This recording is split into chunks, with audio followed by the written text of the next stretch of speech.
This is KGW News at noon. Welcome to the news at noon. Rain returns to Portland and it is sticking around for a little while. Meteorologist Rod Hill will be up soon to give us a quick look at what to expect with the forecast. Thank you so much for joining us. I'm Christine Pitawanich. We've got a whole lot to talk about today at noon. First, Portland Mayor Ted Wheeler up front about his homeless plan. Wheeler says he wants to get the city back on track by 2024 after decades of dealing with the homeless crisis. Plus, these are situations we never wish that we found ourselves in, but sometimes in a city, when you're talking about critical infrastructure, it's just a fact that we have to face. Lake Oswego city leaders say the city needs a new water treatment facility, but that means some businesses in the area will be forced out. We're hearing from both the city and a business owner this noon. And later, all aboard the Christmas train. We're taking a tour of the Oregon coast with hot chocolate in hand and a very special guest in tow. But before we get to all those stories, we have a number of traffic alerts to tell you about. First, 100 miles of I-84 eastbound in eastern Oregon is closed this noon because of multiple crashes in the area. This is around La Grande, where a semi-truck is on its side and blocking traffic. It'll take a few hours for crews to finish cleaning it all up. Westbound, though, remains open though the weather is poor.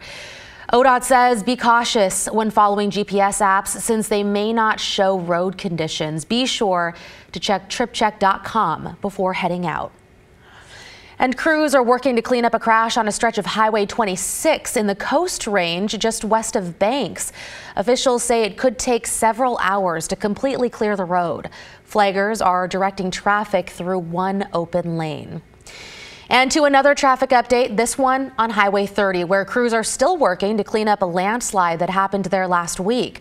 The slide is about 20 miles east of Astoria and shut down a section of the road. ODOT opened one lane over the weekend, but the lane will only stay open at night. During the day, all lanes will be shut down between 8 a.m. and 4 p.m. so the cleanup can continue. If you're heading that way, expect long delays, and of course keep an eye out for flaggers and other crews. Time now to check in with meteorologist Rod Hill. And Rod, what are you seeing there? I see the radar right behind you. Yeah, right now it's mostly light precipitation. That's going to be getting heavier as we get rolling into the afternoon hours, but most of us from Salem to Longview and back to Astoria and over to Tillamook are now picking up some light rain. Snow levels have actually gone up a little bit. They were at 1,200 feet to start our day. Here's 35 degrees at just over 1,400 feet on the Sunset Highway in the Coast Range. So that snow level is now going up. We've melted off the snow and ice for the most part, and it looks like the Coast Range is now done with snow. That should be all rain tonight and all rain tomorrow. Not the case out in the gorge. Here's the ODOT camera in Cascade Locks. It is above freezing, 35 degrees. So the highway there, 84, not in too bad of shape, but it's only 32 by the time you get to Hood River. So there are still some slow spots to go there. And of course, it's what you would expect up over the Cascades, very snow covered. That's Government Camp Highway 26.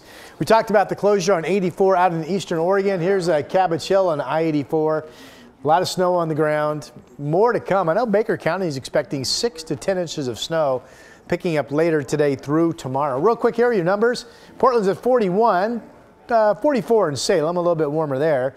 We'll be in the mid-40s throughout the afternoon. Again, the rain gets heavier, especially going into that 2 and 3 o'clock hour this afternoon. Christine? Okay, Rod Hill, keeping an eye on the weather. Thank you so much.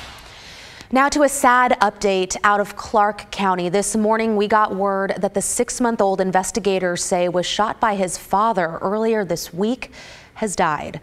Clark County Sheriff's deputies say 42-year-old David Stansberry shot both his wife and baby. They say he then killed himself Wednesday afternoon in the Salmon Creek area near Northwest 4th Place and 152nd Street.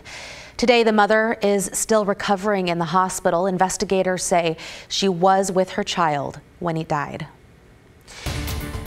And in just a couple hours, 2 people accused of illegally selling psychedelic mushrooms are scheduled to be arraigned in court. This after police raided a downtown Portland shop early yesterday morning. Here's a look at some of the confiscated drugs from Shroom House on West Burnside. Police seized 22 pounds of psilocybin, also known as magic mushrooms, as well as more than $13,000 in cash. The storefront attracted long lines of customers over the past week. Oregon's legal psilocybin program, created under Measure 109, will allow people 21 and over to take the substance in a regulated therapeutic clinical setting when it takes effect next year. But the retail sale of psilocybin, not allowed. Oregon Senator Elizabeth Steiner, who campaigned for Measure 109, said she's glad police shut down the Shroom House. I'm very sad, frankly, that people thought it was a good idea to do this, because it's taking away, potentially, although I hope not, from the very real therapeutic promise of psilocybin when used properly. 2 of the 4 people arrested are facing numerous felony drug and money laundering charges. The other 2 were cited. A significant number of people on our streets are very unwell. Portland Mayor Ted Wheeler and Housing Commissioner Dan Ryan are hoping to end unsanctioned homeless camping by the summer of 2024. They presented their plan to roughly 150 members of Portland's business community yesterday. Their plan includes banning camping and putting homeless people into 6 large designated camping sites throughout the city instead. Each site will have services like food, hygiene, and access to caseworkers. We did this to ourselves, and we did it intentionally, with 30 to 40 years of neglect of our mental health infrastructure in this state. It took decades to get where we are, and it's going to take a long time to dig ourselves out of the hole. There are more than 5,000 homeless people living in Portland. The mayor has not said where those new designated camping sites will be placed, but he says the city will need money and a new budget to make his plan happen. Doctors are urging people to put those masks on again when they're indoors. During a briefing with the Oregon Health Authority yesterday, clinicians warned about the state's hospital capacity crisis due to a spike in respiratory illnesses. The state epidemiologist says while the worst of RSV is likely behind us, the flu is not. Flu cases have doubled each week for the past 5 weeks.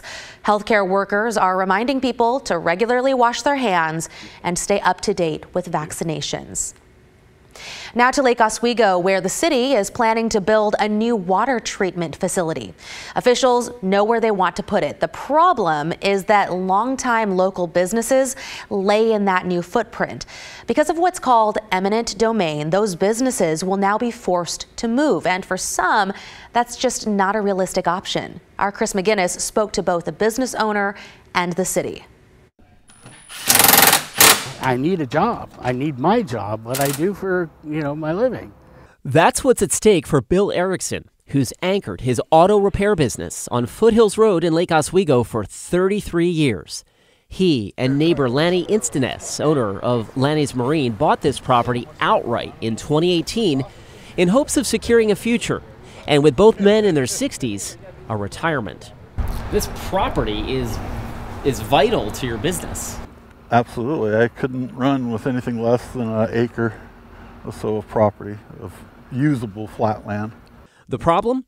The city of Lake Oswego also needs the land. One way or another, we have to do something. Built in 1964, the Tryon Creek wastewater facility, which is shared with the city of Portland, is at the end of its usable life. Lake Oswego Mayor Joe Buck weighs in. These are situations we never wish that we found ourselves in, but sometimes in a city, when you're talking about critical infrastructure, it's just a fact that we have to face. Lake Oswego wants to build a new state-of-the-art wastewater facility, and it wants to develop the old site into prime riverfront property, which could be anything, maybe a park or retail or homes. While final decisions on the new site will be made at a December 20th city council meeting, it's likely the city of Lake Oswego will make a declaration of public necessity, granting itself eminent domain, which means the government has the power to acquire the land for public use with just compensation. The end result? Bill, Lanny, and the local businesses will be forced to move. From the perspective of, is this the best idea to build a new sewage treatment plant versus repairing the old one? This makes sense. Bill understands the need, but questions the burden on local businesses, which may go out of business. The city hires a company to help with relocation, but there is nowhere to relocate to. And you've been told this? Yeah, that the city has no land for us to move to. And so we need to, I guess, search outside of Lake Oswego, which is really difficult when our customers are all here in Lake Oswego. Our goals are keeping the rates very stable into the decades to come for the ratepayers, ensuring a very environmentally sustainable project, and also being able to take care of the businesses that are down here in this current environment. It feels unfair. The prospect of relocating his shop miles away is daunting. At to start in a new town, you're starting from square one.